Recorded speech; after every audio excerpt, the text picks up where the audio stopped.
Bonjour et bienvenue à cette nouvelle édition de Santé, Sciences et Développement, le magazine scientifique de SciLF.net, en partenariat avec votre radio. Au micro, Sylvia Coussan. Au menu de cette édition, au Togo, les chiffres de la contamination à la Covid-19 sont en baisse depuis plusieurs semaines. Une tendance qui présage une reprise des activités dans tous les secteurs.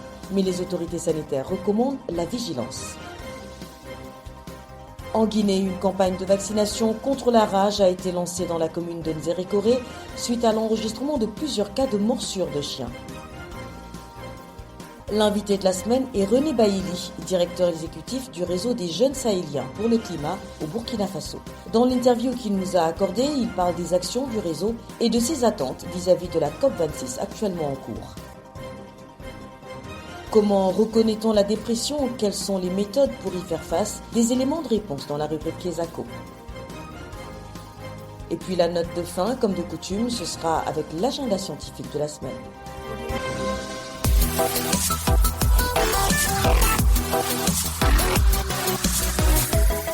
Au Togo, la contamination à la Covid-19 est en baisse depuis quelques semaines, ce qui laisse présager une reprise des activités dans tous les secteurs. Toutefois, la Coordination nationale de la gestion de la riposte contre la Covid-19 rappelle que le Togo n'est pas pour autant tiré d'affaire. Correspondance à Lomé de Nada Ibrahim. Le taux de positivité à la Covid-19 au Togo est passé de 10 à 1,26%. Cette baisse des cas de contamination au virus corona est observée il y a environ 8 semaines. Le médecin colonel Mohamed Djibril, le responsable de la Coordination nationale de gestion de la riposte contre la Covid-19, justifie celle-ci par les mesures prises dans le pays pour rompre la chaîne de contamination de la maladie. Cette baisse est une signification à donner à l'intensification de la sensibilisation avec le respect des mesures barrières, mais aussi à l'intensification de la vaccination.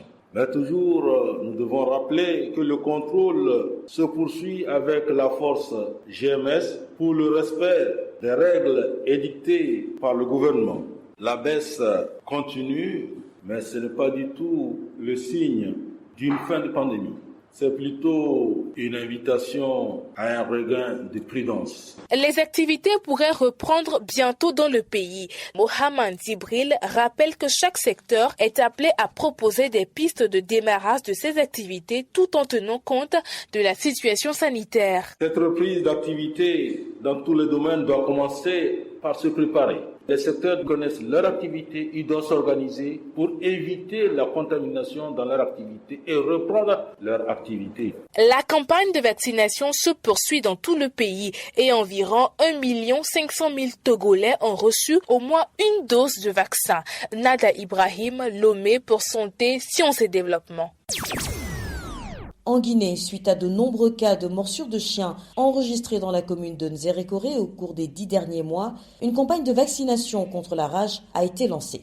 Des vétérinaires souhaitent que cette initiative s'étende à d'autres villes du pays, notamment la capitale Conakry, où la présence des chiens errants constitue un danger pour la santé des populations. Les explications de notre correspondant à Conakry, Samuel Damba-Diolamou.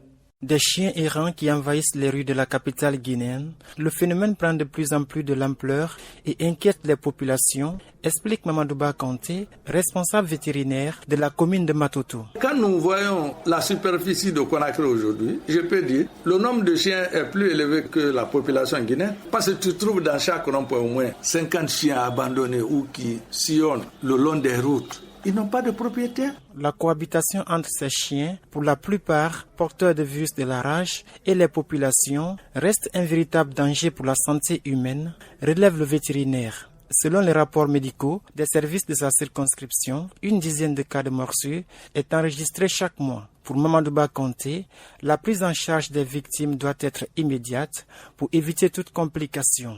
Un chien non vacciné arrive à mordre quelqu'un. D'autres vont dire non, il m'a mordu, mais c'est pas profond. Il va laisser comme ça va commencer à avoir des symptômes. S'il n'est pas suivi par les médecins vétérinaires, nous pouvons dire que c'est la mort. Face à cette situation, le vétérinaire estime que des mesures doivent être prises pour préserver la santé des populations. Il s'agit de quoi? De vacciner les chiens domestiques qui sont identifiés à partir de nous ou à partir de nos vétos privés qui sont dans nos communes pour épargner le nombre de mortalité au niveau de la population guinéenne. Les autorités avaient lancé une campagne d'abattage afin de débarrasser les villes du pays des chiens errants. Critiquée, cette initiative avait été interdite par l'Organisation mondiale de la santé. Samuel Dembadiola Moukonakre pour Santé, Sciences et Développement. Notre invité cette semaine est René Bailly, le directeur exécutif du réseau des jeunes sahéliens pour le climat.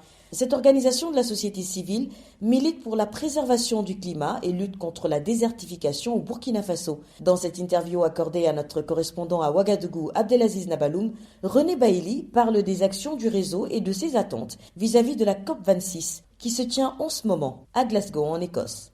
Depuis votre création, quelles sont vos actions en faveur de la préservation du climat au Burkina Faso? Depuis la création, il faut dire d'abord, on passe par la sensibilisation. Nous mobilisons les jeunes pratiquement chaque année à travers des conférences ou des ateliers pour les sensibiliser, parler de la crise climatique et également aussi ensemble dégager des pistes d'action. Nous participons au reboisement.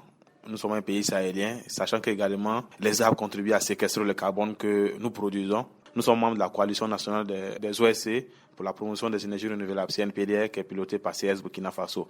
Donc à travers ça, nous participons à pas mal d'initiatives autour des plaidoyers pour inviter nos gouvernements à aller vers une transition énergétique durable, quitter les énergies fossiles pour aller vers les énergies renouvelables surtout. Des spécialistes du climat, des décideurs et même des gouvernants sont réunis à Glasgow pour la COP26. Que pensez-vous de cette rencontre où se décide l'avenir du monde sur le plan climatique? Je dirais que je suis mitigé sur cette rencontre, mais ça va de soi qu'il faut qu'on se rencontre chaque année pour que chaque pays fasse le point de ses engagements. Mais également, tout ce que je pense de cette rencontre, c'est un jeu pour ces décideurs-là. Parce que les décisions qui ont été prises depuis l'accord de Paris en 2015, les résultats ne sont pas vraiment palpables. Ça traîne, chacun hésite, voilà. Les efforts ne sont pas proportionnels. Pendant que les pays les plus pollueurs sont sceptiques à la problématique du changement climatique. Nous, les pays en voie de développement, on a des initiatives pour aller vers une transition, une résilience climatique, mais cela nécessite des ressources. Les engagements ont été pris au nord de ces négociations-là. Mobiliser 100 milliards de dollars chaque année pour soutenir les pays en voie de développement afin qu'ils puissent aller vers cette résilience climatique. Mais jusqu'à actuellement, ça traîne. Ce n'est que des promesses, ce n'est que des actions théoriques. On veut du concret sur le terrain afin vraiment de faire de ces lieux de rencontre-là un cadre sérieux de prise de décision avec une mise en application réelle et effective surtout, avec l'implication de tout le monde, notamment les jeunes. Alors, quelles sont vos attentes de cette COP26? Mes attentes, c'est l'action concrète. Les décisions sont prises. Je pense que toutes les décisions qui ont été prises depuis l'accord de Paris jusqu'à maintenant, si tout le monde essaie de mettre en application sérieusement, avec des indicateurs de vérification, avec des résultats durables, on serait vraiment avancé. On ne serait pas arrivé à la lame qui a été émise par le groupe intergouvernemental de l'évaluation climatique. La science ne ment pas. Il faut vraiment que chacun de nous puisse prendre cette problématique au sérieux. C'est vrai, chaque pays travaille pour sa croissance économique et tout ça, mais il faut penser vraiment à l'avenir. Nous sommes des êtres humains, le monde, cette terre-là, nous l'empruntons vraiment aux générations à venir. Et moi, je pense que les jeunes d'aujourd'hui font partie de cette génération-là parce que c'est nous qui serons peut-être les leaders de demain. C'est nous qui allons participer à raconter l'histoire et ce qu'on attend de nos décideurs. Également, que chacun puisse respecter l'engagement qu'il a pris. Les mesures d'accompagnement pour aller vers cette résilience climatique soient vraiment observées sur le terrain. C'était René Bailly, directeur exécutif du réseau des jeunes sahéliens pour le climat, interviewé à Ouagadougou par Abdelaziz Nabaloum.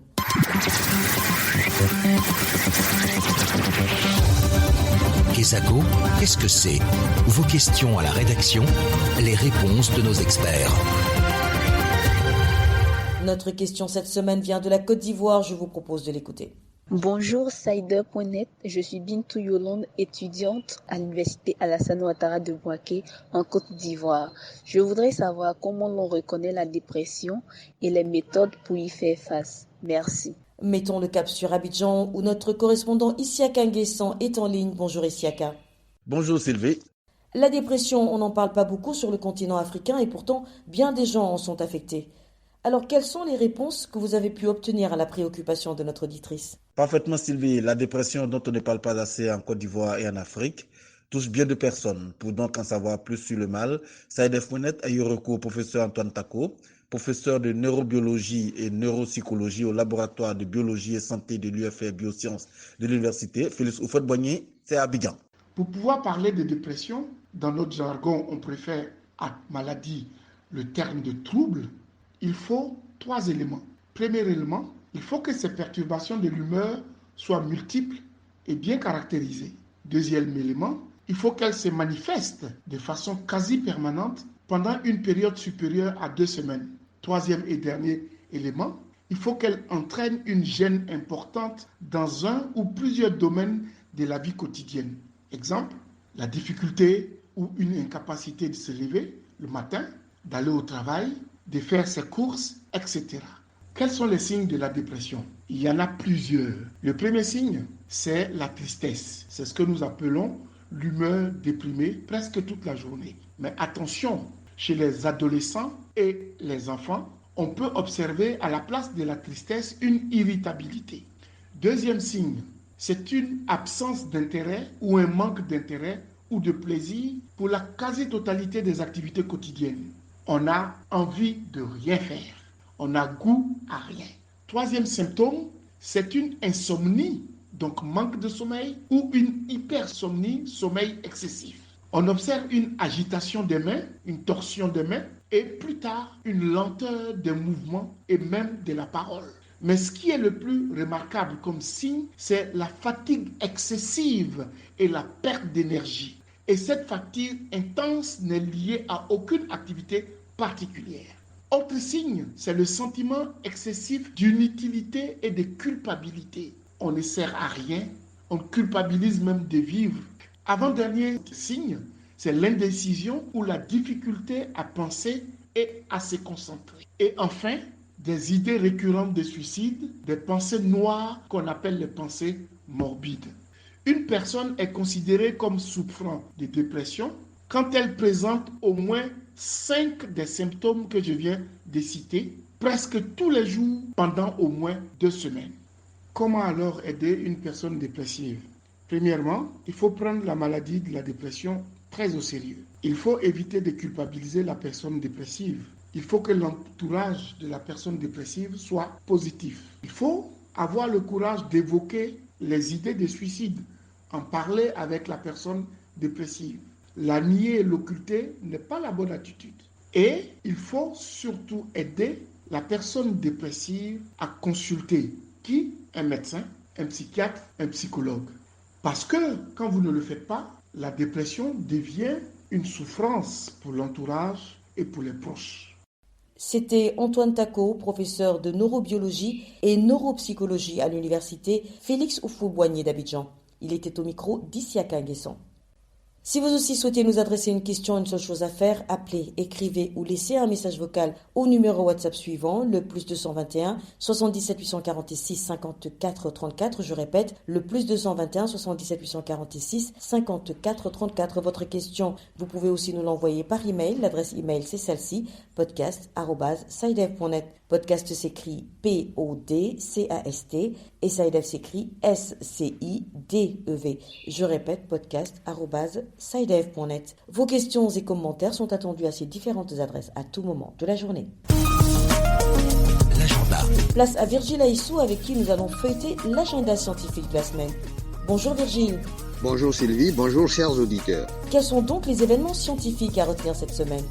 À l'agenda cette semaine, le 10 novembre 2021, l'Académie d'agriculture de France organise à Paris un colloque sur les relations entre agriculture, chimie et attentes de la société.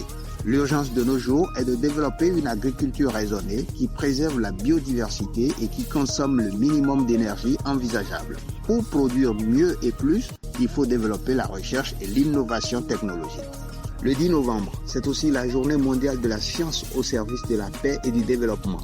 Événement consacré par l'UNESCO, cette journée a pour objectif de sensibiliser l'opinion publique à l'importance de la science et de combler le fossé entre science et société. Autre journée mondiale, celle de la pneumonie, célébrée le 12 novembre. La pneumonie tue chaque année plus que le sida, le paludisme et la rougeole réunis. Selon l'Organisation mondiale de la santé, 1 800 000 enfants de moins de 5 ans décèdent tous les ans de cette maladie. soit un enfant toutes les 20 secondes. Voilà, ce sera tout pour cette semaine, Sylvie. Merci Virgile. Merci à vous aussi, mesdames et messieurs, d'avoir suivi cette émission qui s'achève. Rendez-vous la semaine prochaine, même heure, même fréquence. Au revoir. Cette émission est disponible en podcast sur le site sidev.net/fr. Cette émission a été réalisée sur financement du CRDI, le Centre de recherche pour le développement international, un organisme public canadien. Le CRDI investit dans le savoir, l'innovation et les solutions afin d'améliorer les conditions de vie dans les pays en développement.